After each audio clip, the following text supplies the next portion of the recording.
Hello and welcome to today's show. Now to start this video off, I got to tell you, I'm not selling any kind of in-home electronic gizmos. This is just a personal project. In fact, I put it out here for your entertainment, not for any kind of instruction or anything like that.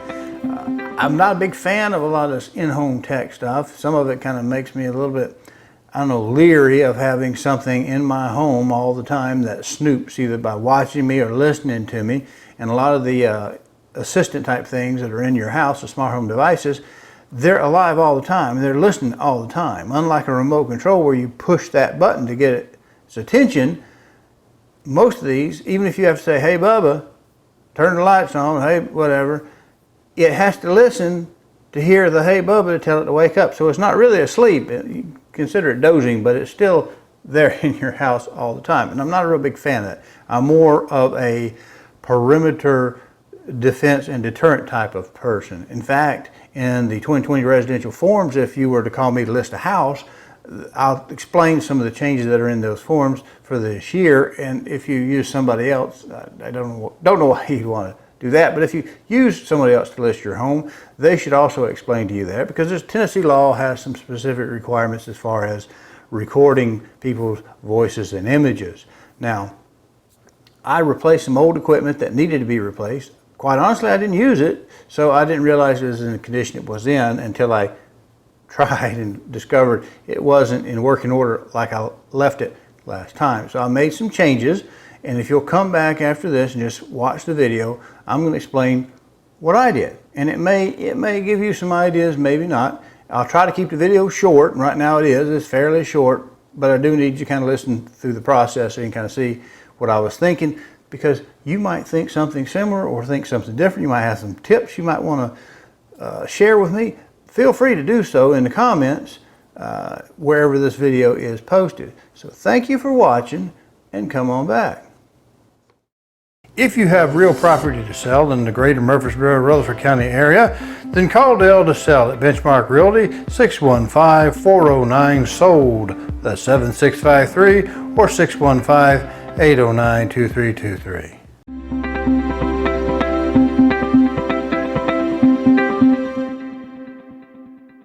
To tell you what brought on this particular project. When I built this house about 16 years ago, I had 4 of these fixtures put in, and they were high-dollar fixtures. They were quite smart for their day. 150 watts per head, gave plenty of light, but they also took a lot of electricity. So this particular gadget here, the motion detector, it would go around a corner. They're very nice. They had the feature that if it detected motion, they would come on to full wattage, full brightness, and after a while you could program them to dim down. They had a lot of different features, dusted on, that sort of thing. Nice little feature. But as you can see, after 16 years, the filter in front of the motion detector was dry rotted. It looked like 2 of them had hail damage spots to them. All of them were crispy. I turned the lights on to test them. 1 of them wouldn't come on at all. 1 of them was the Cyclops, and the other 2 would come on, but they wouldn't go off. Several years back, I used one of these guys above the driving area on the 2nd story, shining down. 4,500 lumens comes out of this for 65 watts. About a year and a half ago, this died. I tried to find a new bulb, couldn't find one anywhere. For about $25, you could order one, and then you have to bring it in. It gets expensive.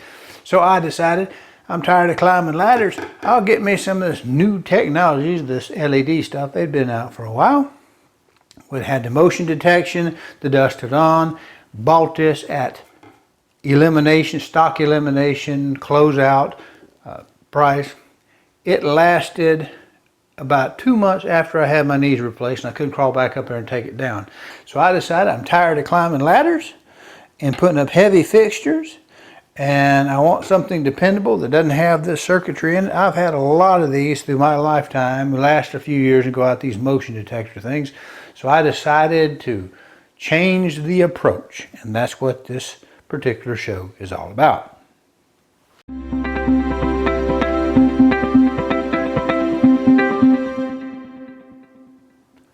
Cost per fixture. Now this box of 4 bulbs was $30 roughly. These are roughly $12.50, $13 a piece, and this was about $65, $5 or so for the cover. So the cost per fixture, this represents an entire circuit or the front or the back of the house. So these lights, if there's 2 per fixture, and this is $30, call that $15. Call this $15. This is rounded down, this is rounded up. $15, $15, that's $30. Half of about 65 is going to be 32.5. Throw the cover in there for the other half, and you're going to figure that this is going to cost you about, what, $65 a fixture.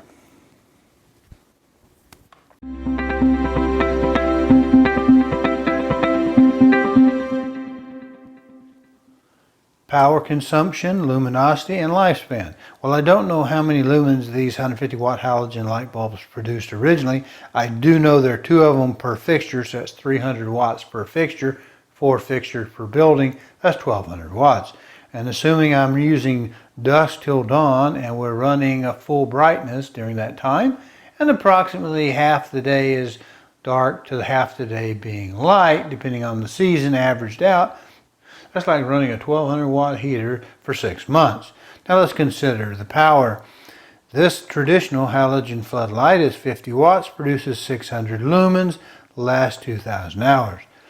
This LED light bulb produces 1200 lumens for 13 watts and lasts 15,000 hours.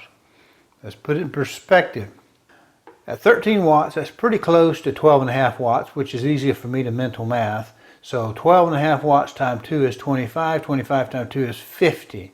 So I got 50 watts for all 4 bulbs versus 50 watts here. Actually, it'd be a little more than 50, but you get the idea. 4 times as efficient, roughly. Now we look at the luminosity, the lumens it produces, 1200 versus 600.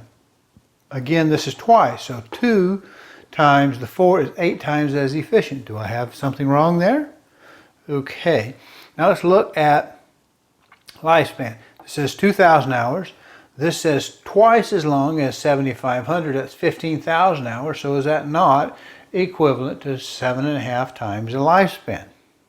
So I'm 7.5 times the lifespan, 8 times the efficiency. Now, how would it be for the entire home? Okay, I'm going to have 8 of these light bulbs, and we know that they're 50 watts, roughly 52 actually, something like that. So 2 of these is going to be around 100 watts versus 2 of these light bulbs 100 watts. So 8 bulbs to 2 bulbs. So 1 fixture running 100 watts with this type of halogen bulb, I'm running 100 watts for the entire building.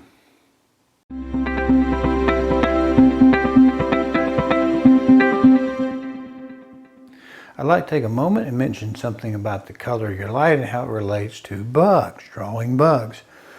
Now, for years, I had a blue LED on the front porch, and the bluer the light, the more bugs it draws. The more yellow the light, the less bugs it'll draw. And if you remember the old, if any of us are old enough to remember the old incandescent yellow bug lights, what color were they? Well, they were yellow. So when I buy these outdoor PARs, I had a choice, either buy the daylight, which is the nice white light, or warm white. So I simply selected the more yellow. I mean, they're same price, it's just a little thing to do. So if you have a choice, you can buy whatever you want to, but I would recommend that you edge toward the more yellow light as opposed to the blue light. It may save you some cleanup around the house.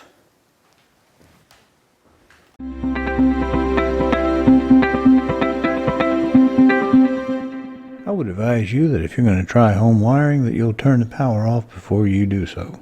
No one wants to get shocked or electrocuted. And you always have the option of hiring a professional to wire it for you.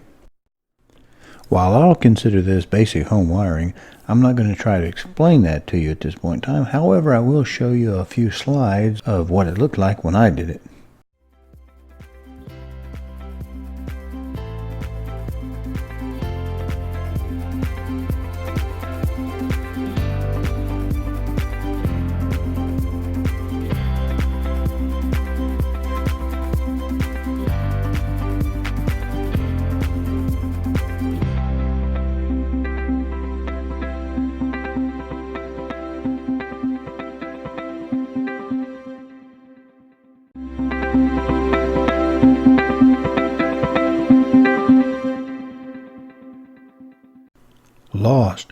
Motion detection, an important feature in a security light.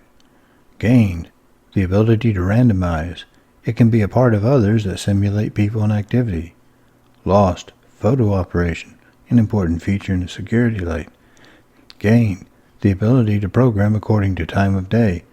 Dusk to dawn, with a plus or minus offset can be used. Lost, complex light fixtures. Gained, simple sockets and replaceable bulbs. Lost, hot and inefficient quartz halogen lamps. Gained, longer life, high efficiency LED PAR 38 bulbs. Lost, two-state dimming controlled by the fixture, full bright and night mode. Gained, variable dimming controlled by the power source, Wi-Fi dimmer. Lost, multifunction control local to the fixture. No Wi-Fi loading or communication. Climb the ladder to adjust. Gained, function controlled by an in-wall Wi-Fi dimmer.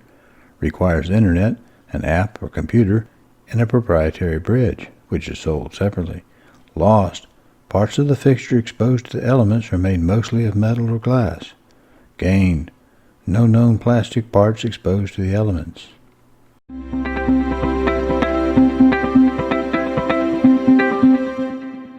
Well, I hope that was useful to you. Now, I'm going to cut the video off here and not go into a great deal on the app itself and all of its capabilities. I think I'll save that for another video. I don't want to take you too much of your time. But the app itself and the website does let you attach other devices, other home devices, such as the thermostat. I have a thermostat attached to mine, and video cameras, I don't have that attached because it's a different brand, and they broke Google when they bought Nest. They broke that connection that works with Nest, and right now I have to just use a different app for that. But it works pretty good, and maybe one day, I don't know that I'll ever put in automatic shades on my windows, that sort of thing, but it has a lot of capability, and the devices are different between which the Lutron people offer for you, and they're not all the same.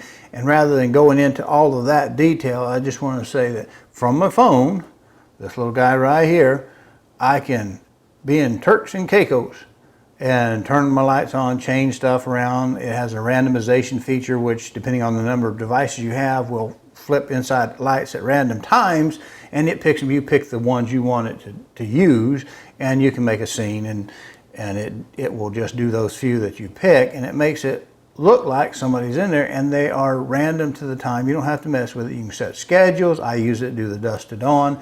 I did lose motion detection, as I pointed out, which is something I wasn't exactly happy with, but I think I can do better by having the remote access that it allows me to have. I don't speak to it. I don't know if I can. I've not tried. I don't desire to talk to my light, tell it, Mr. Light, come on, turn the porch light on, that kind of stuff. It's just not my thing. But it's a good system so far. I've set it up. It allows me to even further dim my lights down, because I chose dimmers for the outside lights, except for one over the driveway, which is off on. And I can actually dim them down to a nice night mode without actually turning off. And with the new technology of the lamps themselves, I'm saving, I think, a lot of money while still keeping my place a little visually deterrent to evildoers. So come on back when we have another video. Check. You can always find me on YouTube if these things are interesting to you. But I do appreciate you watching, and maybe this gives you some idea of what's out there. If you just haven't been in the market for it, maybe you don't know. I'm a little reluctant to go into some of this brave new world that we have. Some of the tools are kind of cool.